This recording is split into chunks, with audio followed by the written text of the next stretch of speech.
Redmi 12C। গত বছর রেডমির একটি জনপ্রিয় স্মার্টফোন ছিল Redmi 10C, যেখানে কোয়ালকম স্ন্যাপড্রাগন 680 সাথে 15,000-এ লঞ্চ করা হয়। ঠিক তারই ধারাবাহিকতায় এবছর লঞ্চ হলো Redmi 12C। ফোনটিকে ইন্ডিয়াতে মাত্র 8,999 রুপিতে লঞ্চ করা হয়েছে। ফোনটির হাইলাইটেড ফিচার্স হচ্ছে 6GB plus 5GB virtual RAM, অর্থাৎ টোটালি 11GB র্যাম থাকছে এই ফোনটিতে। সেই সাথে Helio G85 এর মতো পাওয়ারফুল একটি গেমিং চিপসেট এবং 50 মেগাপিক্সেল ক্যামেরা সাথে 5000 mAh ব্যাটারি থাকছে এই ফোনটিতে।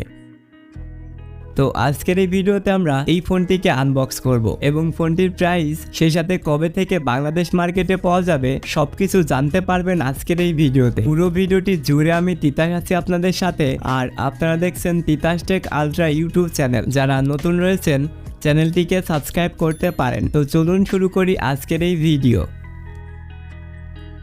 তো চলুন ফার্স্ট ফোনটিকে আনবক্স করে ফেলি। তো বক্সটি ওপেন করলে প্রথমে পাবে মেইন ডিভাইস অর্থাৎ স্মার্টফোনটি, এরপর পাবে ডকুমেন্টেশন, সিম টুলস, 10 ওয়াট চার্জিং অ্যাডাপ্টার এবং একটি মাইক্রো USB চার্জিং কেবল। তো বক্স কন্টেন্ট হিসেবে এসবই প্রোভাইড করেছে রেডমি।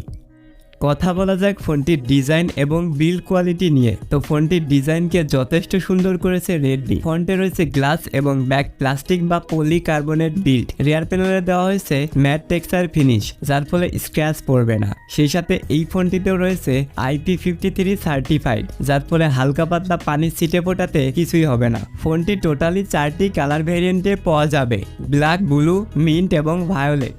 ফোনটির পোর্টস অ্যান্ড বাটনের কথা বলতে গেলে নিচের সাইডে রয়েছে primary mic, micro USB port, speaker grill.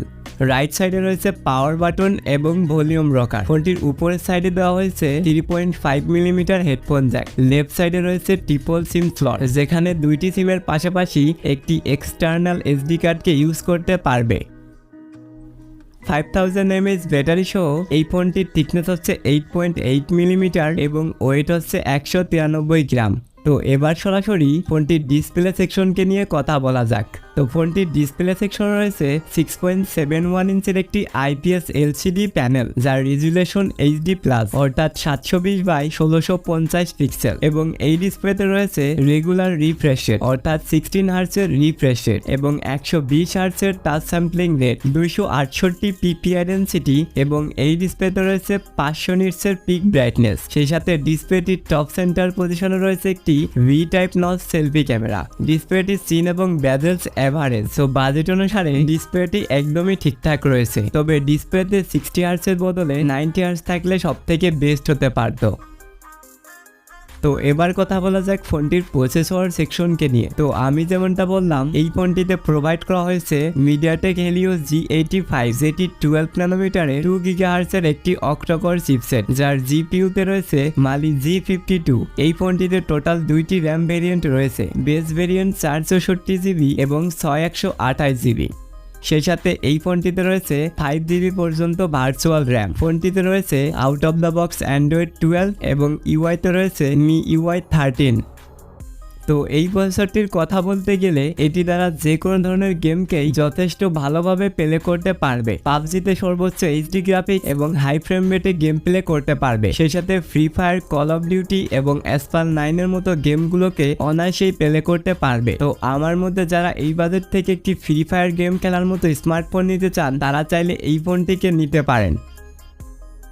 তো এবার কথা বলা যাক ফোনটির ক্যামেরা সেকশনকে নিয়ে। তো এই ফোনটির রিয়ার প্যানেলে রয়েছে ডুয়েল ক্যামেরা সেটআপ, যার মেইন ক্যামেরাটি হচ্ছে 50 মেগাপিক্সেল এবং একটি 0.8 মেগাপিক্সেলের ডেপথ সেন্সর। ফোনটে রয়েছে 5 মেগাপিক্সেলের একটি সেলফি ক্যামেরা। এই ফোনটি দ্বারা সর্বোচ্চ ভিডিও রেকর্ড করতে পারবে 1080 and 30 FPS পার সেকেন্ড। এবং মেইন ক্যামেরা 50 মেগাপিক্সেলের কথা বলতে গেলে এটি দ্বারা ডে লাইট বা প্রপার লাইট কন্ডিশনে যথেষ্ট ভালো কোয়ালিটির ছবিগুলোকে ক্যাপচার করতে পারবে। তো আমার মতে ক্যামেরা সেকশন একদমই ঠিকঠাক রয়েছে। কথা বলা যাক ফোনটির ব্যাটারি সেকশনকে নিয়ে। তো এই ফোনটিতে প্রোভাইড করা হয়েছে 5000 mAh এর একটি ব্যাটারি এবং 10 ওয়াটের একটি চার্জার। তো ব্যাটারি ব্যাকআপের কথা বলতে গেলে নর্মাল বা বেসিক ইউজে 1 থেকে 2 দিন অনায়াসে ইউজ করতে পারবে। সেই সাথে হেভি গেমিং আর মাল্টিটাস্কিংয়ের কথা বলতে গেলে 1 থেকে 1.5 দিন অনায়াসে ইউজ করতে পারবে। তো এই ব্যাটারি ব্যাকআপ যথেষ্ট। তো ফোনটির প্রাইসের কথা বলতে গেলে এই ফোনটি যে প্রাইসে ইন্ডিয়াতে লঞ্চ করা হয়েছে সেই প্রাইসের হিসেবে বাংলাদেশ মার্কেটে এই ফোনটির প্রাইস হওয়া উচিত 12 থেকে 13,000 টাকা। তবে এমনটা কখনোই হবে না। যদি বাংলাদেশ মার্কেটে এই ফোনটি অফিসিয়াল ভাবে লঞ্চ করা হয় তাহলে এই ফোনটির বেস ভেরিয়েন্টের প্রাইস অর্থাৎ 464GB ভেরিয়েন্টের প্রাইসটা 14 থেকে 15,000 টাকা হতে পারে এবং 128GB ভেরিয়েন্টের প্রাইস 17 থেকে 18,000 টাকার মতো হতে পারে। তো এটি ছিল আজকের ভিডিওটি ভালো লাগলে একটি লাইক করতে পারে। তো কথা হবে নেক্সট কোনো একটি ভিডিওতে। সম্পূর্ণ ভিডিওটি দেখার জন্য অসংখ্য ধন্যবাদ। Thanks for watching.